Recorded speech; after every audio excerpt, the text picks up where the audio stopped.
Fala galera do canal, muito boa tarde, muito bom dia, muito boa noite para vocês. Vídeo novo no canal, tá galera? Onde eu pretendo dar um pontapé inicial nas análises de mercado, conceitos em relação ao operacional.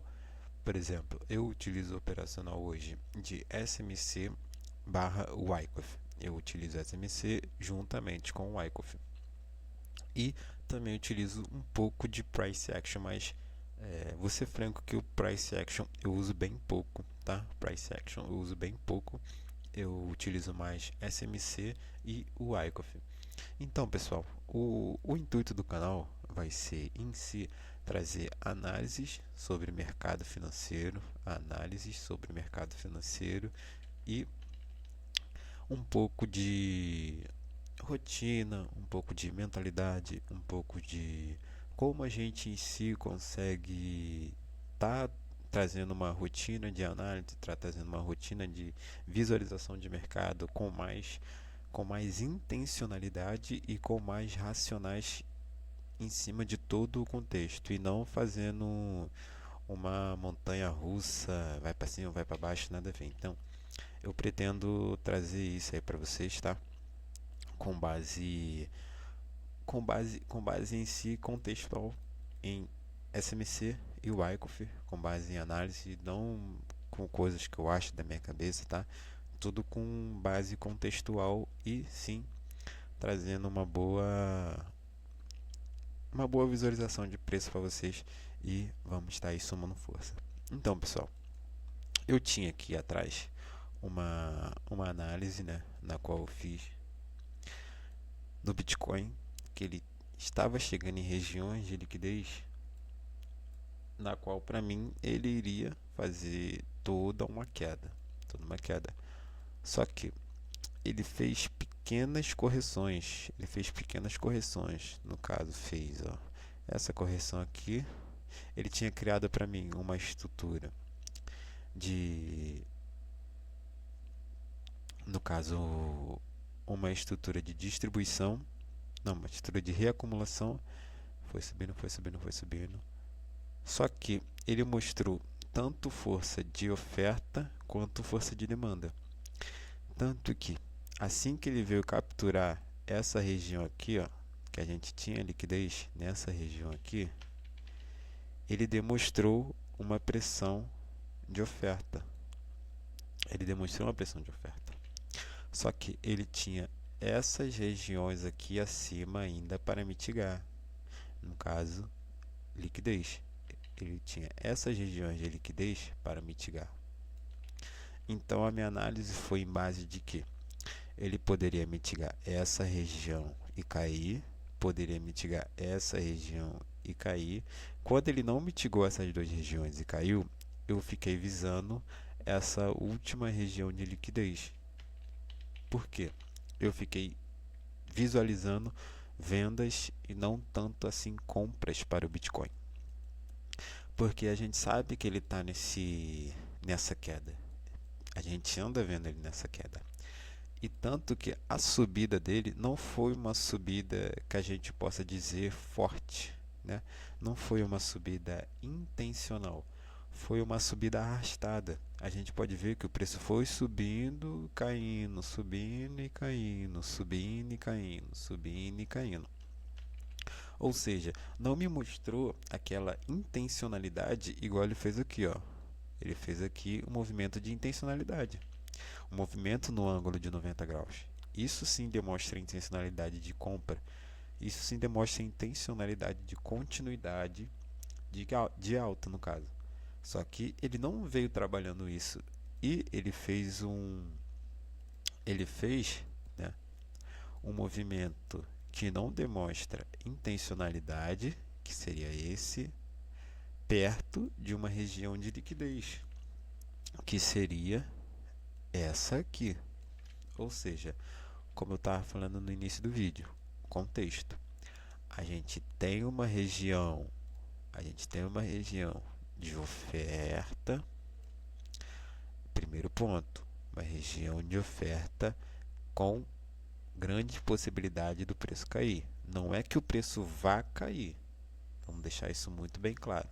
Não é que o preço vá cair, mas a gente tem uma região de intencionalidade onde o preço pode cair. Essa aqui é uma região de liquidez de oferta onde o preço pode cair. Ok, vamos deixar esse primeiro ponto.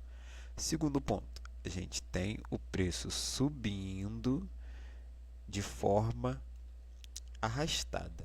E o que isso nos indica? Isso nos indica que o preço está subindo, só que não com aquela intenção de fato de dar continuidade a essa alta. O que eu quero dizer? Que ele está subindo, mas não está com aquela grande intencionalidade de voltar a romper para 70, 80, 90 e assim sucessivamente. Por exemplo, olha como é que ele caiu aqui, ó.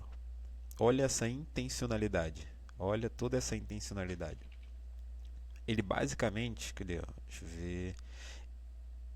Vamos dizer que em um dia ele fez toda essa queda. Em um dia. Agora, olha quanto tempo ele está demorando para conseguir voltar a essa região de novo. Basicamente, 8 dias. 8 dias ele está demorando para voltar novamente a essa região. Ou seja, isso mostra que essa região de topo aqui tem uma forte possibilidade do preço romper de fato ela e depois vir buscar quedas. Esse é o racional macro. Então vamos lá. Agora, vamos trazer para o contexto atual que está o Bitcoin. Nesse contexto macro, buscando intencionalidade de venda, ele está com uma maior intencionalidade na venda. Ok. Só que nesse momento aqui, essa região aqui que o preço se encontra atualmente, a gente tem uma maior intencionalidade na compra.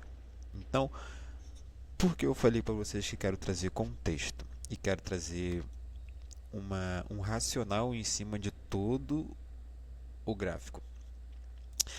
Nós trabalhamos com tempos fractais, ou seja, tem um tempo macro, que é um tempo maior, e tem um tempo micro. Muitas das vezes a gente tem um tempo micro mostrando um direcional e o tempo macro mostrando outro direcional. E é 100% normal, porque a gente está falando de preço. Então a gente sempre vai trabalhar macro e micro em tempos fractais. Ok, eu estou mostrando para vocês aqui essa possibilidade de compra. Por quê? Porque nós temos contexto de compra. Contexto de compra. Por exemplo, o preço ficou longe dessa mínima aqui, dessa máxima aqui no caso, e também ficou longe dessa mínima. Desde o momento que ele fica longe da mínima e longe da máxima, ele cria liquidez. Aqui ele já mitigou um pouco dessa liquidez de oferta. Todo topo tem liquidez de oferta e todo fundo tem liquidez de demanda. Todo não, né? Dependendo do fundo. Se for um fundo, sempre melhor a gente usar fundos macro, de 5 minutos para cima. Ou seja, eu falo que essa região aqui tem um contexto de compra, porque nós temos esse fundo aqui para ser mitigado, e mitigado nada mais é que testado, tá? E temos esse fundo aqui de liquidez. Ok, dado esses fundos de liquidez, tanto de oferta, dado esses fundos tanto de oferta quanto de demanda, eu estou dizendo para vocês que a melhor liquidez, no caso, que a gente está procurando é a liquidez de oferta, que no caso é essa aqui. Essa é a liquidez que a gente está procurando. Só que o preço nem sempre vai direto buscar ela. Às vezes ele cria pequenas induções. E o que seria isso? Ele vem aqui, captura essa liquidez, não demonstra nada. Sobe um pouquinho, depois vem, captura de novo essa liquidez, aí sim ele demonstra né, o contexto, faz o choque, cria a região aqui de possibilidade de entrada, vem subindo, e aqui, quando ele chega aqui nessa região, ele faz de novo o choque, de fato, a favor de todo aquele contexto macro que eu estava falando com vocês, e aí sim começa a gerar a venda, que seria a favor do contexto macro. Mas antes ele faz todo esse movimento aqui para aí sim chegar nesse contexto e conseguir fazer essa queda. Então, pessoal, o que eu estou querendo dizer é, o preço tende a trabalhar dessas formas, porque ele cria induções que no caso são para buscar liquidez, né? E o preço se move de liquidez para liquidez, porque o mercado é líquido. No caso, o mercado é, é uma busca constante por liquidez. Ele precisa desses movimentos para, assim, dar continuidade às suas movimentações. E geralmente, se você... Eu vou começar a trazer vídeos aqui, você vai perceber que eu vou trazer vários momentos, o preço fazendo esses tipos de manipulações, no qual ele vai para um lugar, vai para uma direção, chega a determinados pontos, captura certa liquidez, faz alguns movimentos de reversões de fluxo, no caso um choque, depois de uma captura de liquidez, que é muito válido, chega em outras regiões, captura liquidez e depois faz outros movimentos de inversão de fluxo e vem dar uma continuidade inversa ao que ele tinha feito antes. Isso é muito normal acontecer, eu já vi acontecer diversas vezes e eu vou estar trazendo isso para vocês, tá? Por exemplo, eu também tenho esse contexto aqui, ó, no Shao. O Shao tinha essa ineficiência. Também vou trazer sobre esses conceitos, tá? Ineficiência nada mais é que um deslocamento grande do preço, no caso de um candle, e ele deixa uma região que pode ser chamada de ineficiência. Ineficiência, como você vê, como uma região de oferta, só que sem a intencionalidade de entrar direto nela. Por exemplo, se eu olhasse para essa região aqui, de ineficiência como um FVG, que também é um nome dado para essa região, eu olharia para essa região como um ponto de entrada. Por exemplo, eu poderia entrar aqui nos 50%, stop aqui embaixo, buscando aí no mínimo 3 vezes ao risco. Só que não é o caso. Eu observei essa região como uma ineficiência, por quê? Porque para mim o preço poderia vir mitigar essa região ou então chegar nos seus 50% e aí sim gerar uma possibilidade de compra, até porque ele está em todo fluxo de compra, até muito mais forte que o BTC, né? Muito mais forte que o BTC.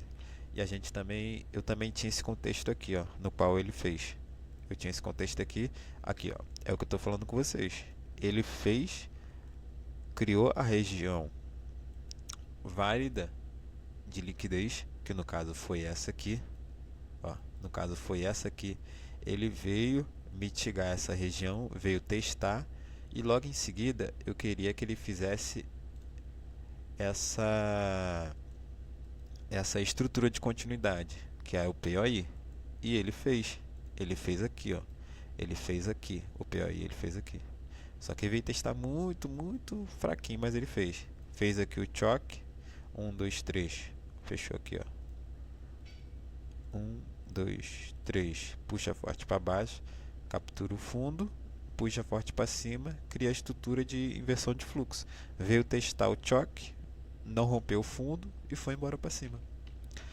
Tem esses contextos que acontecem direto no preço, só que você tem que ter o discernimento para entender e esperar, né? Mas esses contextos acontecem muito no gráfico. Então, eu pretendo trazer mais esses contextos para vocês, pretendo trazer mais conceitos de operacionais, de estruturas, e vamos estar aí trabalhando juntos para a gente somar pontos e somar forças. Valeu? Tamo junto.